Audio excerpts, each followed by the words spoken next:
오늘 또 그대의 최고의 날입니다. 임은미 선교사 묵상입니다.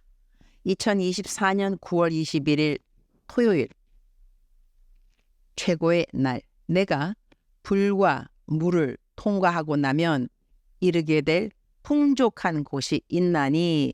시편 66편. 나의 아틀란타의 생활은 매우 단조롭다고 하겠다. 가장 감사한 일은 남편과 딸 수진이와 하나님에 대해서 매일 우리가 배워가는 레슨들을 나누고 그리고 서로를 격려하고 칭찬하는 일이라고 하겠다. 남편, 나, 딸, 수진이의 공통점이 하나 있다. 우리는 각자 하나님과의 관계가 튼튼하다고 하겠다. 가족들로 서로를 모두 사랑하는 것이 사실이지만 가족이 서로에게 가까이 없다 해도 각자 하나님과의 관계에 흔들림이 없다는 것이다. 우리 셋 다 삶의 우선순위를 하나님과의 1대1 관계에 두면서 생활한다는 것이다. 수진이가 어제는 엄마랑 아빠가 나를 어떻게 키웠어? 나도 내 아들을 엄마 아빠가 나를 키워준 것처럼 그렇게 키웠으면 좋겠어 라고 하기에, 나는 너가 어렸을 때부터 스스로 큐티하는 것을 실천하면서 자라도록 키웠다고 생각해. 너도 나에게 이전에 나는 엄마에게 많은 것을 감사해 하지만 무엇보다 내가 어렸을 때부터 하나님 음성 듣는 것을 가르쳐 준 것이 가장 고마워 라고 말했지 않니? 나도 그것이 내가 너에게 가르친 것 중 가장 중요한 것이었다고 생각해 라고 말해 주었다. 그랬더니 수진이가 맞아, 나는 3학년 때부터 무슨 일을 하려고 생각하면 먼저 예수님께 물어보고 그리고 눈을 감고 내 마음에 평강이 있는가 그것을 기다려보곤 한 것을 기억해. 나는 하나님을 경외하는 남편도 잘 만났고 그리고 딸도 잘 커주었다고 생각한다.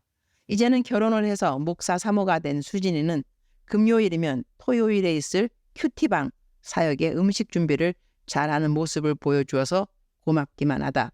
딸 수진 사모가 인도하는 큐티방 사역은 처음에 2명으로 시작해서 지금은 많으면 22명까지 모인다고 하는데, 그렇게 모이는 청년들의 점심은 당연하고 저녁까지 남아있는 청년들 식사도 감사함으로 잘 섬기는 딸의 모습이 나에게는 감사하기만 하다.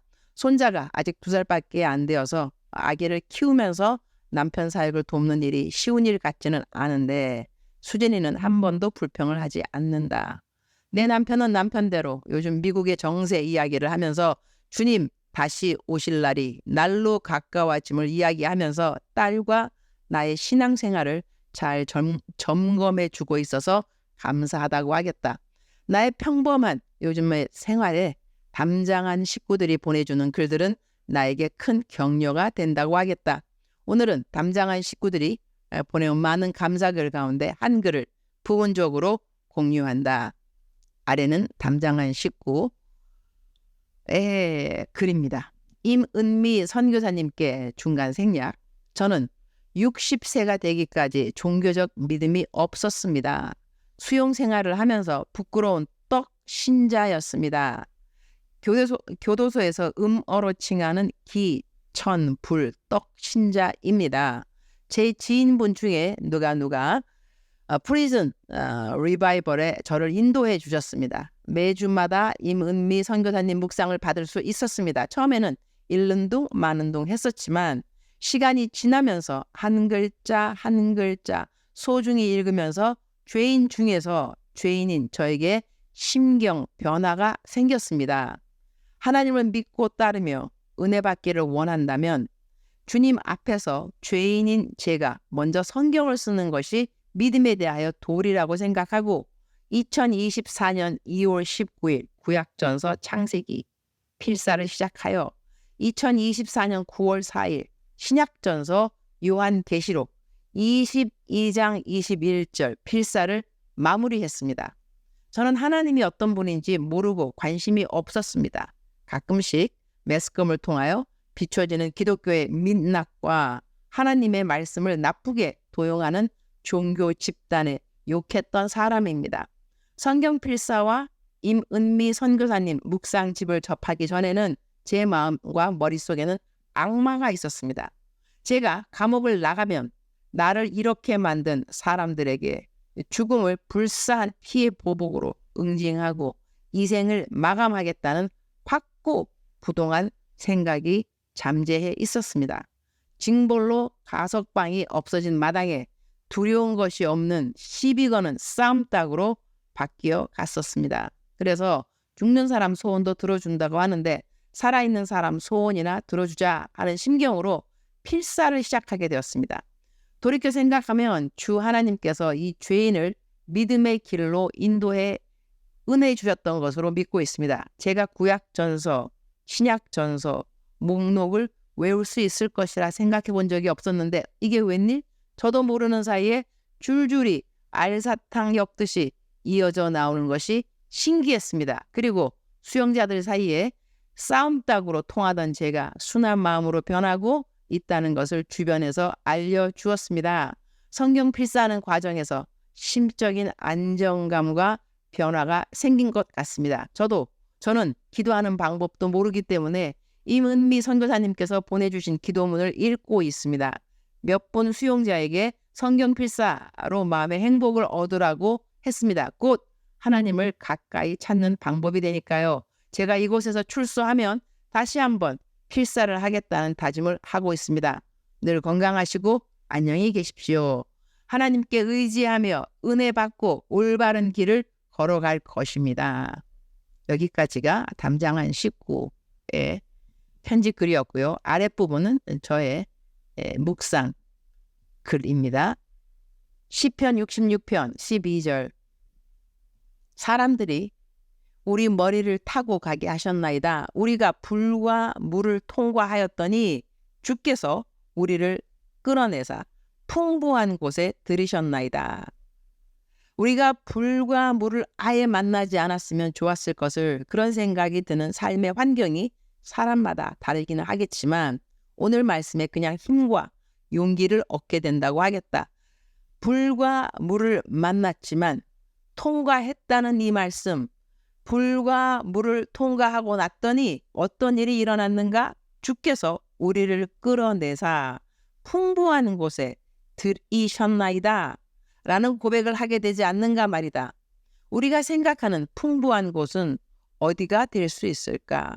주님, 오늘 또 최고의 날입니다. 우리가 만나는 고통의 시간들이 있습니다. 그것을 때로는 우리는 물이라고도 표현하고 불이라고도 표현하게 되는 것 같습니다. 그 어떠한 고통이라 할지라도 우리는 이 고통을 지나가게 되어 있습니다. 그리고 우리는 풍부한 곳으로 인도함을 받게 될 것입니다. 사람들마다 고통의 수위가 다르고 종류가 다를 수 있지만 하나님은 모든 사람들의 물과 불을 통과할 수 있도록 도와주실 분이십니다. 그리고 우리 각자가 생각하는 풍요한 곳이 다를지라도 그 역시 하나님은 인도하실 수 있는 분이라는 것이지요. 제가 통과해야 하는 불도 감사하고 제가 통과해야 하는 물도 감사합니다. 곧 나는 하나님이 지정해 주신 풍요한 곳에 도달하게 될 것을 믿습니다. 주님 사랑합니다. 주님 감사합니다. 오늘 또 우리 주님 저를 보시면서 하루 종일 기쁘시면 참 좋겠습니다. 외울 말씀 시편 66편 12절 사람들이 우리 머리를 타고 가게 하셨나이다. 우리가 불과 물을 통과하였더니 주께서 우리를 끌어내사 풍부한 곳에 들이셨나이다. 사랑하는 그대여, 사랑하는 그대여, 출석 부르고 있습니다. 대답하셔야죠. 사랑하는 내 아들, 사랑하는 내 딸, 나는 오늘 또 너를 인도하고 있는 너를 사랑하는 하나님 아버지라는 것을 믿어야 할지니라. 사랑하는 아들아, 사랑하는 딸아, 너가 지금 통과하는 그곳이 물이라고 생각하느냐, 불이라고 생각하느냐. 불도 물도 다 여호와 하나님, 너를 사랑하시는 하나님이 너로 하여금 통과할 수 있도록 도와주실 것이니라. 나를 믿으라.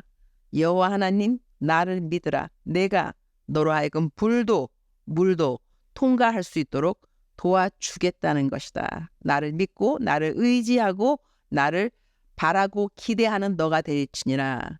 너의 믿음 여호와 하나님 기뻐하시고 여호와 하나님이 기뻐하시는 자 그들의 마음의 소원을 들어주시겠습니다.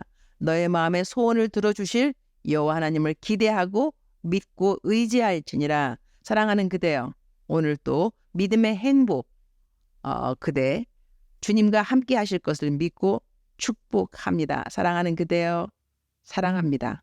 사랑하는 그대여, 축복합니다. 오늘 또 그대의 최고의 날입니다.